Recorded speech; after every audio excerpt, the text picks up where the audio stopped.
দেশের জনপ্রিয় ডিজে ও সঙ্গীত শিল্পী সনিকা হেপাটাইটিস এ ভাইরাসে আক্রান্ত হয়ে হাসপাতালে ভর্তি হয়েছেন। বর্তমানে তিনি রাজধানীর বনানীর একটি বেসরকারি হাসপাতালে চিকিৎসাধীন আছেন।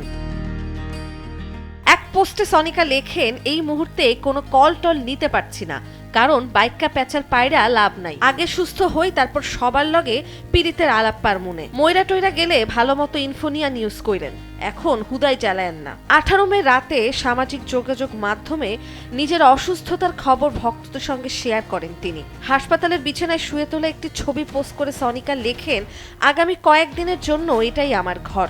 সঙ্গে তিনি একটি সাদা হৃদয়ের ইমোজিও যুক্ত করেন। তার অসুস্থতার খবর ছড়িয়ে পড়ার পর ভক্ত অনুরাগের সহকর্মীরা সামাজিক যোগাযোগ মাধ্যমে দ্রুত সুস্থতা কামনা করছেন। উল্লেখ্য, সনিকা 2007 সালে পেশাদার ডিজে হিসেবে সঙ্গীত জগতে যাত্রা শুরু করেন। অল্প সময়ের মধ্যেই তিনি দেশের সঙ্গীতাঙ্গনে পরিচিত মুখ হয়ে ওঠেন। 2011 সালে আইসিসি ক্রিকেট বিশ্বকাপের উদ্বোধনী অনুষ্ঠানে পারফর্ম করে তিনি আন্তর্জাতিক মঞ্চেও বাংলাদেশের প্রতিনিধিত্ব করেন।